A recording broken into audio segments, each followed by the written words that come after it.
Uma vida com propósito, de Rick Warren. Dia 40. Vivendo com propósitos. Muitos são os planos do coração do homem, mas o que prevalece é o propósito do Senhor. Provérbios 19, 21. Davi serviu aos propósitos de Deus em sua geração. Atos 13, 36. Viver com propósito é a única maneira de viver de verdade. O restante é apenas existir. A maioria das pessoas luta com as 3 questões básicas da vida. A primeira é a identidade. Quem sou eu? A segunda é a importância. Tem algum valor? A terceira é o impacto. Qual o meu lugar na vida? As respostas a todas as 3 perguntas são encontradas nos 5 propósitos que Deus tem para você. No cenáculo, no último dia do seu ministério com os discípulos, Jesus lavou os pés deles para dar o exemplo e disse: Agora que vocês sabem estas coisas, felizes serão se as praticarem. João 13,17. Depois de saber o que Deus quer que você faça, a bênção igualmente chegará quando você puser em prática o que aprendeu.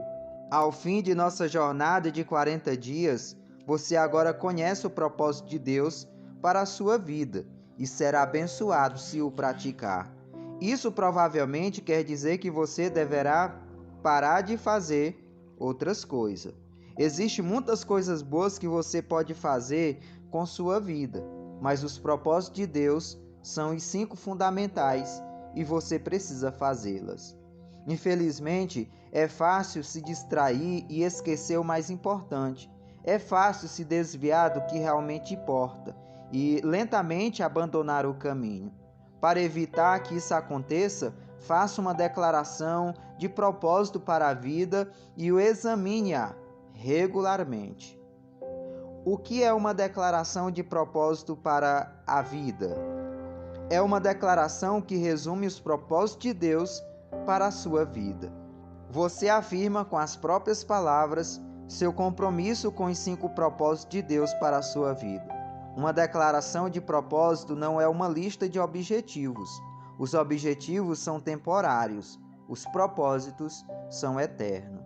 A Bíblia diz: o que o Senhor planeja dura para sempre, as suas decisões permanecem eternamente. Salmos 33, 11. É uma declaração que aponta o rumo de sua vida.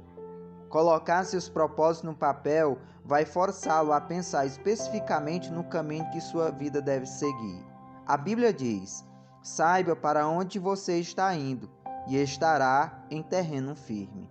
Provérbios 4:26.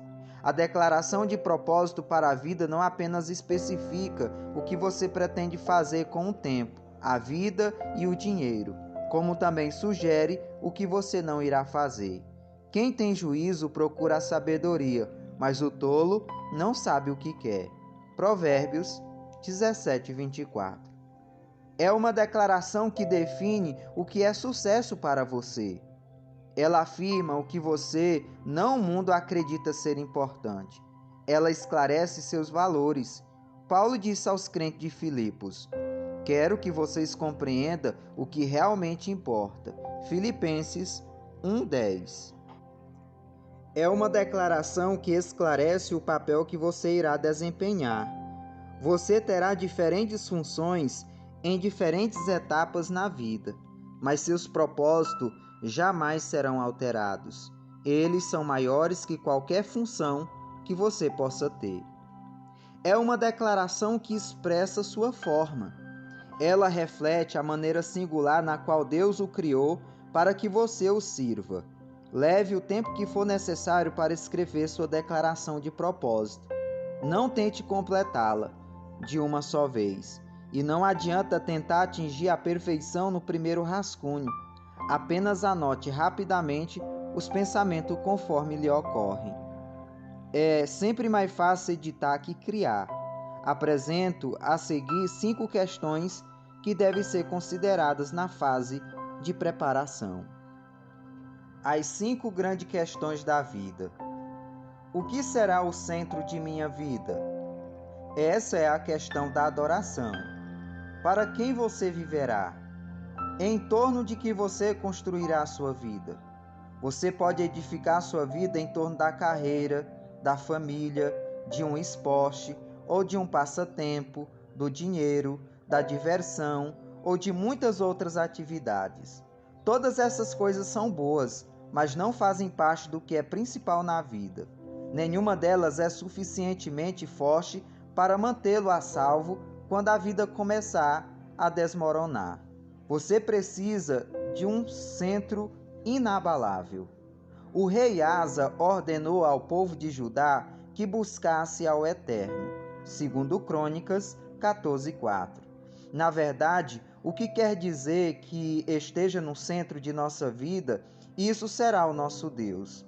Quando você entregou a vida a Cristo, ele veio para o centro dela, mas você precisa mantê-lo lá, por meio da adoração.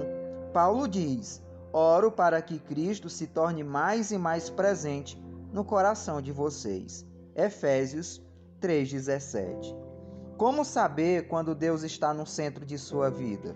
Quando Deus está no centro de sua vida, você o adora.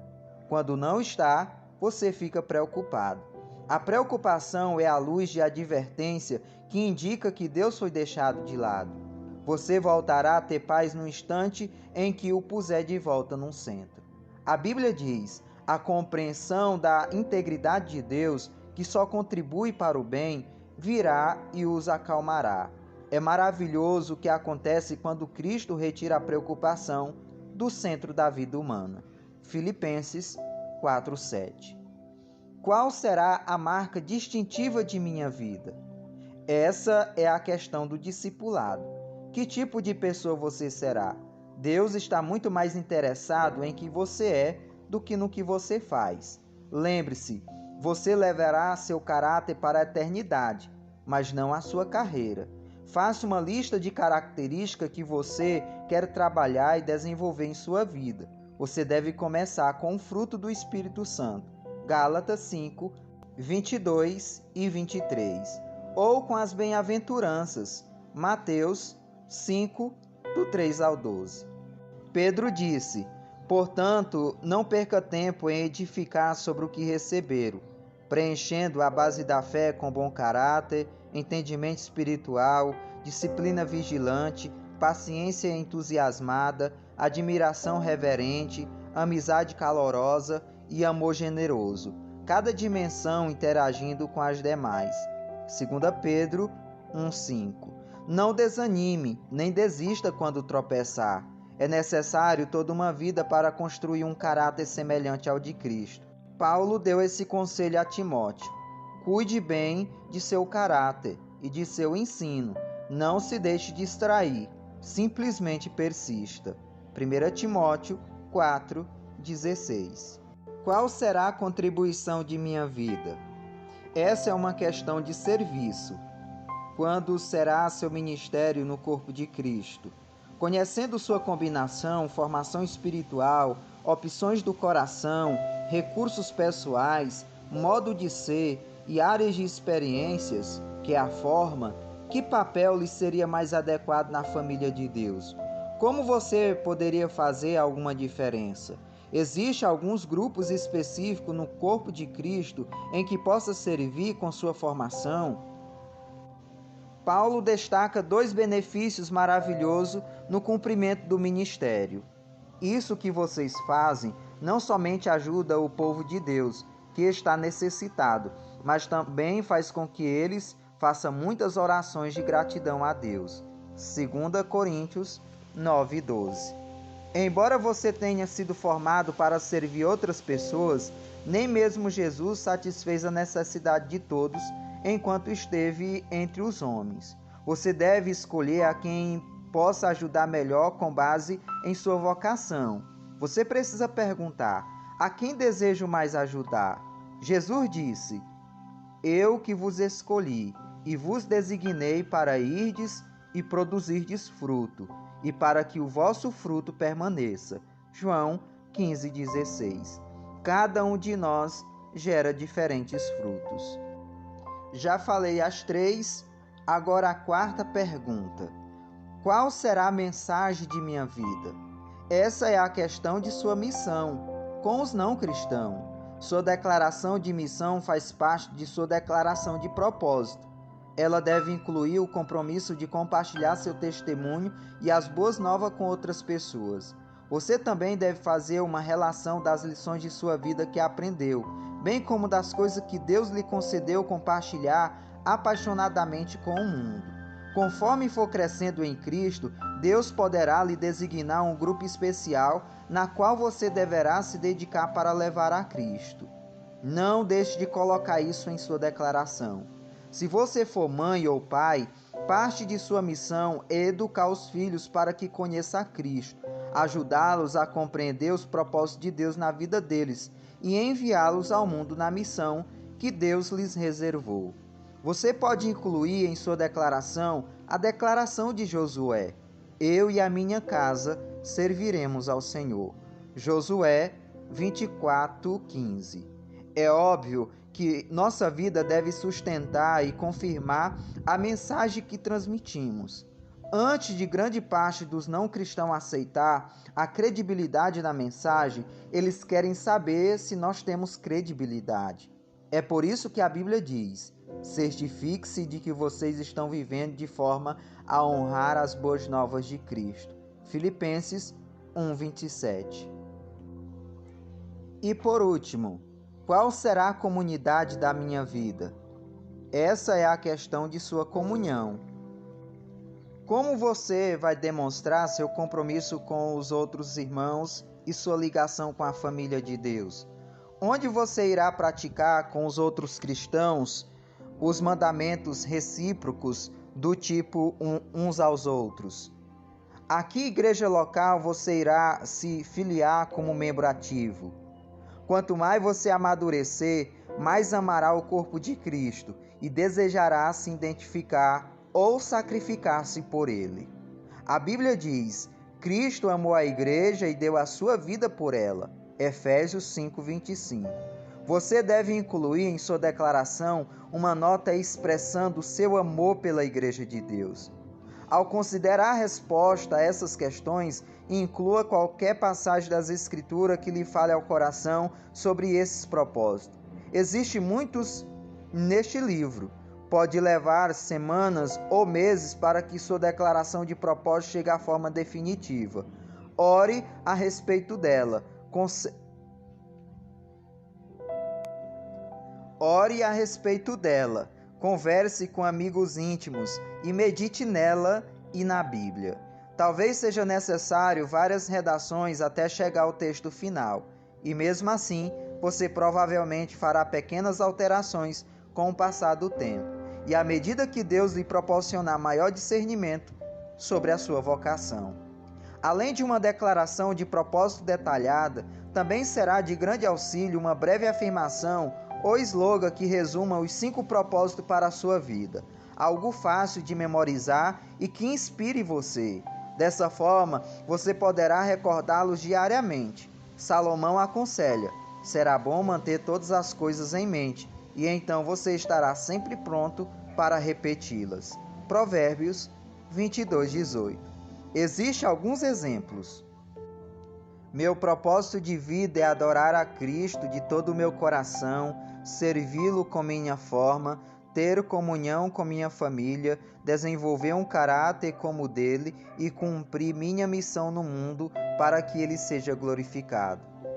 Meu propósito de vida é ser membro da família de Cristo, um exemplo de seu caráter, um ministro de sua graça, um mensageiro de sua palavra e um exaltador de sua glória.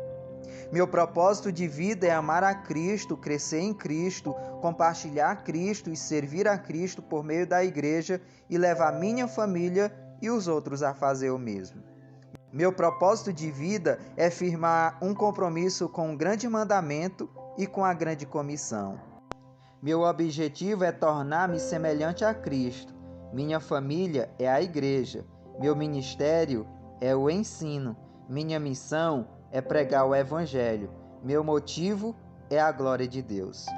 Você talvez se pergunte: e quanto à vontade de Deus para o meu emprego? meu casamento? Onde vou viver? Devo fazer faculdade? Falando com franqueza, essas questões são secundárias, e é muito provável que todos estejam de acordo com a vontade de Deus para a sua vida. O que mais importa é cumprir os propósitos eternos do Senhor, a despeito de onde você viva ou trabalhe, ou de com quem você venha a se casar. Essas decisões levam a apoiar seus propósitos. A Bíblia diz: muitos são os planos no coração do homem, mas o que prevalece é o propósito do Senhor. Provérbios 19, 21. Concentre-se nos propósitos de Deus para a sua vida, não em seus planos, uma vez que são aqueles que durarão para sempre. Certa vez alguém sugeriu que a declaração de propósito se fundamentasse no que gostaria que as outras pessoas dissessem sobre você em seu funeral. Imagine o elogio perfeito e então construa a declaração a partir dele. Francamente, é uma péssima ideia. No final da vida, não terá nenhuma importância o que disseram a seu respeito. Só importará o que Deus disser. A Bíblia diz: nosso propósito é agradar a Deus, não às pessoas. 1 Tessalonicenses 2,4. Um dia, Deus irá analisar nossas respostas a estas questões da vida. Você pôs Jesus no centro de sua vida? Você desenvolveu seu caráter? Você dedicou sua vida a servir os outros? Você comunicou a mensagem do Senhor e cumpriu a missão que Ele lhe deu? Você amou e fez parte da família de Deus? Essas serão as únicas questões relevantes, como disse Paulo. Nosso objetivo é estar à altura do plano de Deus para nós. 2 Coríntios 10, 13. Deus quer usar você. Há cerca de 30 anos, uma pequena frase em Atos 13:36 alterou para sempre o rumo de minha vida. Eram poucas palavras, mas parecia marcada com um ferro de brasa. Palavras que deixariam uma impressão indelével em minha vida. Davi serviu aos propósitos de Deus em sua geração. Atos 13:36, parte A. Só então compreendi porque Deus chamou Davi, homem segundo o meu coração. Atos 13:22. Davi dedicou a vida a cumprir os propósitos de Deus na terra. Não existe maior epitáfio que essa declaração. Imagine isso esculpindo em sua lápide que você serviu aos propósitos de Deus em sua geração. Oro que as pessoas possam dizer isso sobre mim quando eu morrer. Também oro para que possa dizer o mesmo de você. Por isso escrevi este livro para você. Essa frase é a descrição definitiva de uma vida bem vivida. Você faz o que é eterno e atemporal, o propósito de Deus, a maneira contemporânea e atual em sua geração. Para que estou na terra? Trata exatamente disso. Nem as gerações passadas, nem as futuras podem servir ao Senhor nessa geração. Somente nós podemos. Assim como Esther, Deus criou para um momento como este. Esther 4:14. O Pai ainda procura pessoas que possam ser usadas. A Bíblia diz: os olhos do Senhor percorrem toda a terra, a fim de fortalecer aqueles cujo coração esteja completamente comprometido com Ele. 2 Crônicas 16:9. Será você uma pessoa que o Senhor poderia usar para os propósitos dele? Você serviria aos propósitos de Deus em sua geração? Paulo teve uma vida dirigida por propósito. Ele disse: corro direto para o alvo, com um propósito a cada passo. 1 Coríntios 9:26. Seu único motivo para viver era cumprir os propósitos que Deus tinha para ele.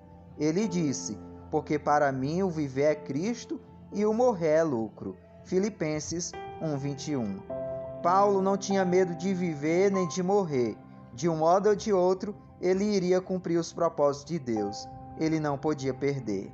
Um dia a história será encerrada, mas a eternidade seguirá para sempre. William Carey disse: o futuro é tão promissor quanto as promessas de Deus. Quando parecer difícil cumprir seus propósitos, não ceda ao desânimo. Lembre-se de sua recompensa, que durará para sempre. A Bíblia diz: pois os nossos sofrimentos leves e momentâneos estão produzindo para nós uma glória eterna, que pesa mais do que todos eles. 2 Coríntios 4,17.